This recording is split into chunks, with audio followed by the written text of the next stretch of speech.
Stupid Genius.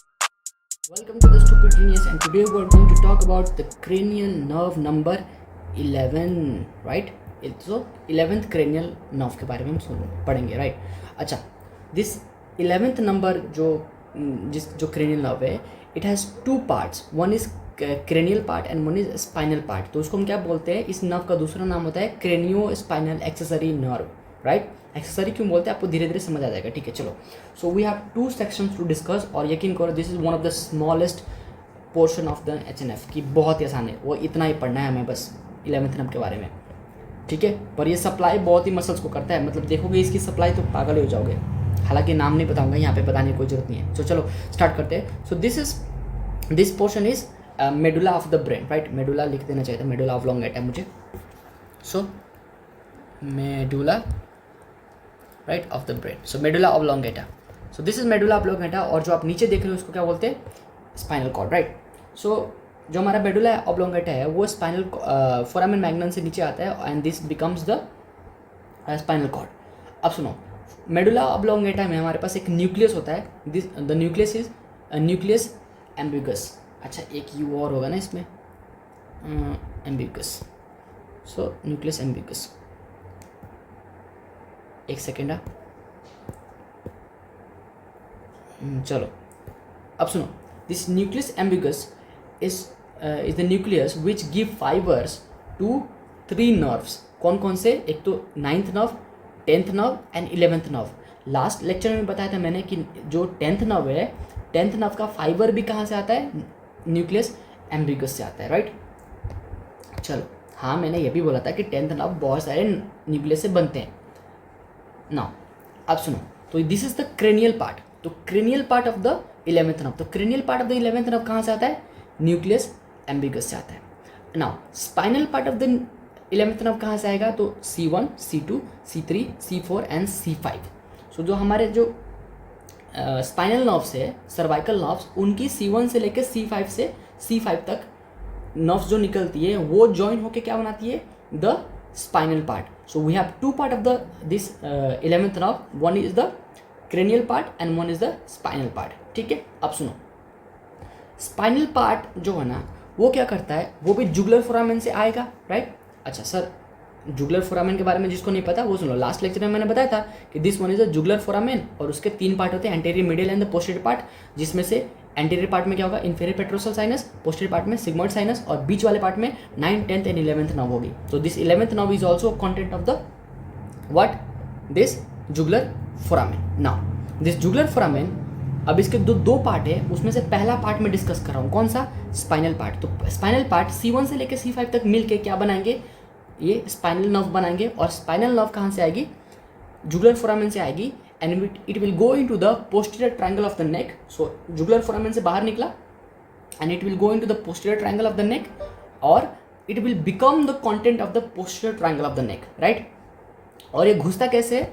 It will go from the upper part, और पहले supply करता है स्टर्नोक्लेडोमास्टोइड को, and after coming into the triangle it will become the content of the triangle, and then it will supply the trapezius muscle. So what are the two muscles which are supplied by this what? Cranial, sorry क्या बोलते हैं इसको?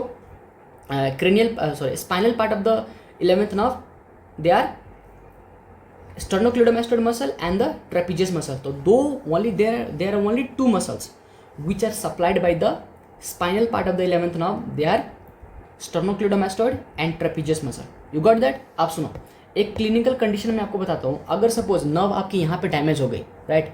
अगर nerve 11th जो spinal part है इस nerve का, अगर यहाँ पे डैमेज हो गई, तो ये नर्व की सप्लाई भी चली जाएगी और इस नर्व की सप्लाई भी चली जाएगी। So it will be very hard for you to shrug your shoulders, right?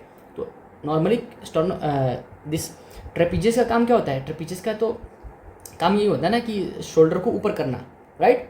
तो ये वाला फंक्शन लॉस हो जाएगा।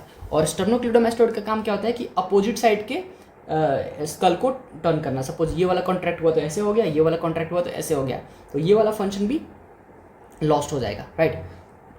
सेकेंड केस क्या हो सकता है कि अगर यहाँ पे नर्व डैमेज हो गई, सपोज ड्यूरिंग एनी सर्जरी, यहाँ पे अगर कोई, जैसे कि यहाँ पे ये नर्व फाइबर डैमेज हो गया, तो स्टर्नोक्लीडोमास्टोइड तो स्पेयर हो जाएगा, क्योंकि स्टर्नोक्लीडोमास्टोइड की सप्लाई यहीं पे रुक गई। तो ये वाली नर्व यहाँ पे डैमेज थोड़ी हुई है, ये वाली नर्व यहाँ पे डैमेज हुई है, तो sternocleidomastoid will be functioning but this trapezius will be paralysed. क्यों? क्योंकि नर्व यहाँ पे डैमेज हो गई और आगे सप्लाई बंद हो जाएगी।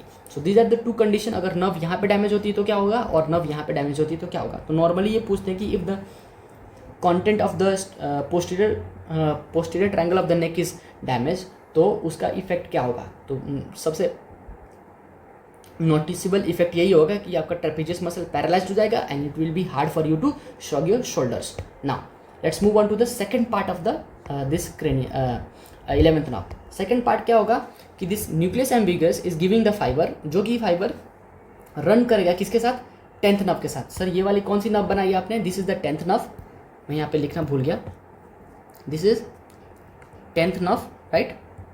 और ये जो आपको दिख रहा है ये है सुपेरियर लैरिंजियल नर्व। आपको पता है ना कि दिस वेगस नर्व और the 10th nerve gives a branch called superior laryngeal nerve which divides into the external laryngeal nerve and the internal laryngeal nerve. So जो हमारा cranial fiber होता है ना, cranial fiber किसके साथ मूव करता है, इसके साथ वेगस नर्व के साथ, और it will follow the course of this superior laryngeal nerve and after coming for a short distance it will bifurcate right.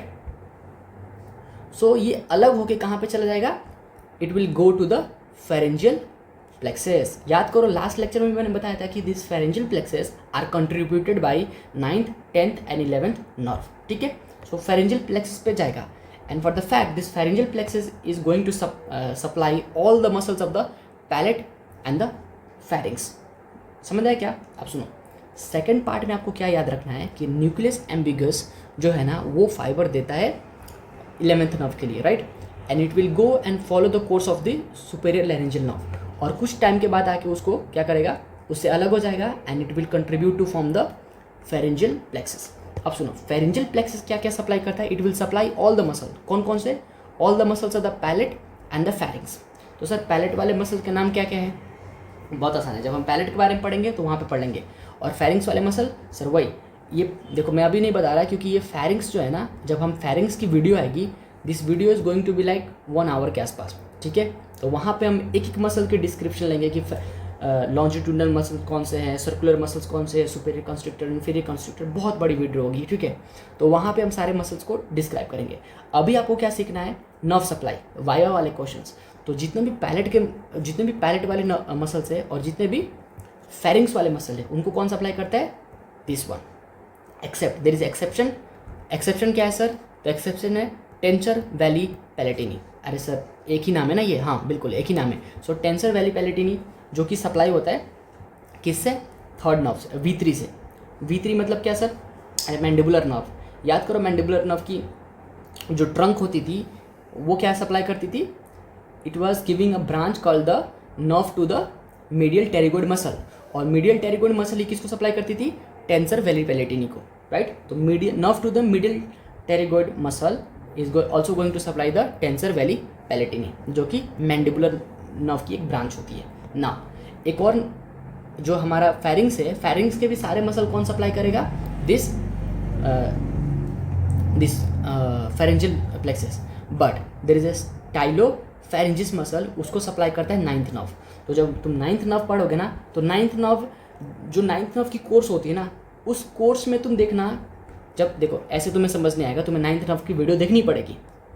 तो जो 9th नर्व की कोर्स होती है, तो 9th नर्व फॉलो करता है इस मसल को। तो ये मसल जहाँ जिस तरीके से अंदर जाती है ना, it is one of the muscle of the pharynx, जो कि लॉन्जिट्यूडनल मसल है, स्टाइलोइड प्रोसेस से निकलता है, राइट, स्टाइलोइड प्रोसेस से निकलता है और जाके मर्ज हो जाता है उसमें डिफरेंट पोस्टीरियर क्या बोलते हैं उसको, रैफे में, राइट। तो उस मसल के साथ ये वाली फाइबर रन करती है, कौन सी, 9th नर्व वाली fibre. That's why this 9th nerve is going to supply this, ठीक है। जब तुम उसकी वीडियो देखोगे ना तुम समझ जाओगे। अभी तुम्हें क्या याद करना है, बस एक्सेप्शन याद करना है। कौन कौन से, सर क्या बोले आप, कि जो दूसरा फाइबर है जो कि हमारा cranial fiber of the 11th nerve है, it will follow the superior laryngeal nerve and contribute to form the pharyngeal plexus and it will supply the muscles of the palate and the muscles of the pharynx. Palate में क्या exception है, tensor veli पैलेटिनी, और pharynx में क्या exception है, Stylo फेरेंजिस muscle. तो viva में बहुत पूछते हैं कि स्टाइलोफेरेंजिस मसल की सप्लाई क्या होती है, तो स्टाइलोफेरेंजिस मसल की सप्लाई होती है 9th नर्व, ठीक है। और टेंसर वैली पैलेटिनी की भी पूछते हैं कि what is the nerve supply of the tensor veli palatini, तो nerve supply of the tensor veli palatini is the nerve to the medial pterygoid muscle, ठीक है। चलो, so we are done with this, हमने ये पढ़ लिया, ठीक है, पूरा खत्म हो गया। तो एक बार दिखाता हूँ आपको क्या मैंने पढ़ा है आपको। क्रेनियो स्पाइनल एक्सेसरी नर्व, ठीक है। एक्सेसरी क्यों मैं बताता हूँ। क्रेनियो का मतलब क्या है, एक क्रेनियल पार्ट है, राइट, जो कि क्रेनियल पार्ट जो है कि दिस फेरेंजियल प्लेक्सस बनाने में मदद करेगा और पैलेट और फेरेंक्स के मसल को सप्लाई करेगा। There is a spinal part, क्यों स्पाइनल, क्योंकि स्पाइनल जो नर्व है ना, ये C1 C2 C3 C4 C5 it will come and supply the sternocleidomastoid and trapezius muscle, that's why cranio spinal accessory nerve. Accessory क्यों बोलते हैं, सुनो। सपोज में अगर आपको कोई भी इस मसल का नाम बताऊं, जैसे फेरिंग्स का एक मसल होता है सल्पिंगोफेरेंजियस, तो अगर मैं बोलूं कि what is the nerve supply of the salpingopharyngeus, तो पता है क्या बोलते हैं, बोलते हैं कि 11th एक्सेसरी नर्व। क्या बोलते हैं, 11th एक्सेसरी नर्व और VAC, vago accessory complex.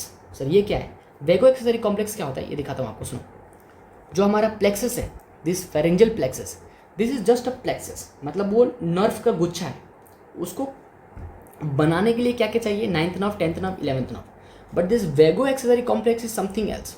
This vago accessory complex is just 10th and 11th nerve. इसका मतलब क्या, जो हमारा वेगस नर्व है उसके साथ 11th नर्व की फाइबर्स है, जो हमारा वेगस नर्व है उसके साथ 11th नर्व की फाइबर्स है, और जब 11th नर्व सप्लाई करेगी किसी मसल को, जब 11th नर्व किसी मसल को सप्लाई करेगी, तो हम क्या बोलेंगे, this muscle is been supplied by the 11th nerve via 10th nerve, मतलब the 11th nerve is going to supply the muscle by the help of 10th nerve. समझ आएगा फिर आपको। तो वैगो एक्सेसरी कॉम्प्लेक्स का मतलब क्या होता है, जो भी मसल सप्लाई होगी हम उसको क्या बोलेंगे, it is supply by the 11th accessory nerve और VAC, vago accessory complex, supply by the 11th nerve via 10th nerve. समझ आया क्या, ऐसे बोलना है होता है। चलो धीरे धीरे समझ आओगे यार, मतलब बार बार जब तुम पढ़ोगे, बार बार तुम चीज़ें देखोगे, बार बार तुम चीज़ें पढ़ोगे, तुम्हें समझ आएगा कि हाँ सर क्या बोलने की कोशिश कर रहे थे। एक बार में कोई चीज़ समझ नहीं आती, तो एक बार अगर मैं तुम्हें और बताने की कोशिश करूँ तो मैं क्या कहूँगा कि 11 जो ये वैगो एक्सेसरी कॉम्प्लेक्स है ना, इसका मतलब क्या होता है कि 11th nerve is going to supply some muscle but it is taking the help of 10th nerve. कैसे, देखो ना यहाँ पे, see this is the fibre of the 11th nerve, पर किसके साथ जा रही है, 10th नर्व के साथ जा रही है, राइट। तो this is vago accessory complex, ठीक है। चलो, so we are done with the our कौन सा दिस 11th नर्व। चलो नेक्स्ट नर्व में मिलते हैं जो कि 12th नर्व है।